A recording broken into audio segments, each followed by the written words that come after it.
This is how we remove the castor and the oil glands from a beaver to make the most out of our catch.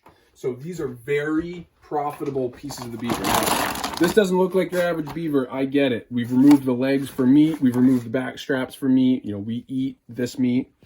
So once we transport all of our carcasses in grain bags, so that's why it's meat. But this is the castor and the oil glands. So normally your legs would be right here. If you still have the legs on the beaver, it's going to be just the same. They sit just above the cloaca. It's the same for male and female. So the first thing I'm going to do is I have a sharp knife. And I'm going to pinch this area just above it, and I'm going to cut in until I start to see that. That right there is your actual castor gland. Now I'm going to come, and it's a very, very thin membrane that has the castor in it. So you don't want to cut down, only cutting what I absolutely have to. So I start to peel it away. You see that membrane between the two, connective tissue, you cut that. And now I'm right-handed, so I'm often doing this side first. I'm going so light with my sharp knife. I'm getting it to a point where it starts to, you kind of can start to see that it's going to, that membrane starting to show. You can either keep cutting that, or you can roll. I'm using my finger on this side to roll this membrane out and to roll the castor. And I'm just going easy and actually peeling it out of there. When you bring this to your buyer, they're going to want it to be as clean as possible. Something like this is not a huge deal, but we can trim that off if we want. Again, just really avoiding that. But that is a pretty clean castor right there. So now we're going to go to the other side. Same deal. Getting inside. Just ever so lightly using that knife until I've exposed enough of it that I can start to peel. You can rip the castor. I've done it. It's very depressing. You know, these are extremely valuable in today's market. If you rip one, can you still sell the other? You can absolutely, you can sell the whole thing. It's just that, you know, you're going to lose some weight. Your buyer's not going to be happy.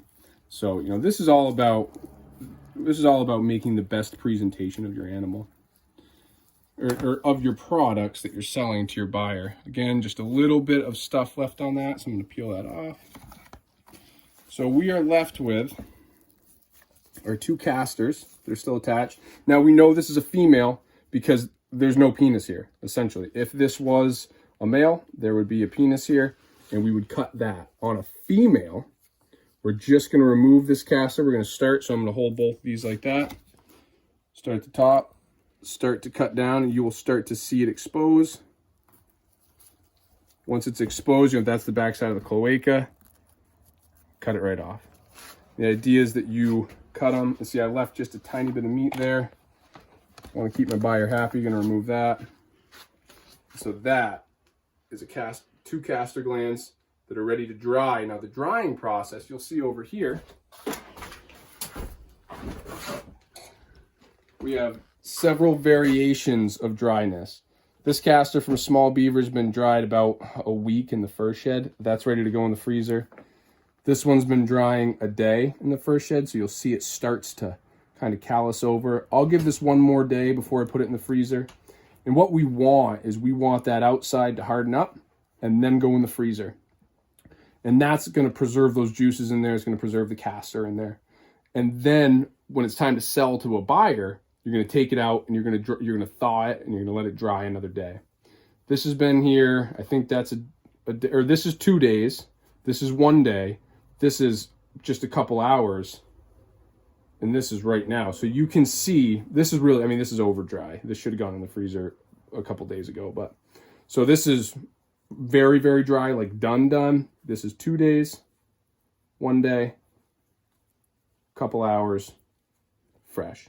And you want them to be just a little bit drier than this before it goes into the freezer. So next we're going to take the oil out. You don't need, these are oil sacks from beavers from today. You don't need to dry oil, and they are just taking the oil from it. I shouldn't make such a blanket statement. Most buyers are just taking the oil. So sorry, I started in there too fast. All we have left is these 2 oil sacs. And the buyers want the oil that's inside. So if you leave some meat on it, it's okay. So I'm going to start by just feeling where that gland is and cutting it away. I'm going to keep cutting it back and back and back until I get to, you're going to feel where it's just barely attached, cut it off. If I were to squeeze this really hard, oil would come out. That's the duct. It's where it connected and where the oil goes from. You can see a little bit there. So that's one. Again, I'm just cutting away some fat so that I can see it better. So I got that. You can see I got it in my hand. So I'm going to cut this. Just keep on working it back until there's that duct. Cut that right off. Another view of the duct. And those go just right in the freezer, just like that. And they go in the freezer, and then you take them out, and you can sell them. You know, the market's fluctuating, ever so fluctuating. But this guarantees that you're getting the most from your beaver. So we'll still harvest the skull off this. We have a market for skulls, so we take the hide, we take the meat for consumption, we take extra meat for our dog, we take the castor glands, we take the oil glands, and we take the skulls. So we try to get as much as we can out of our harvest, and this is one of those helpful ways to do it.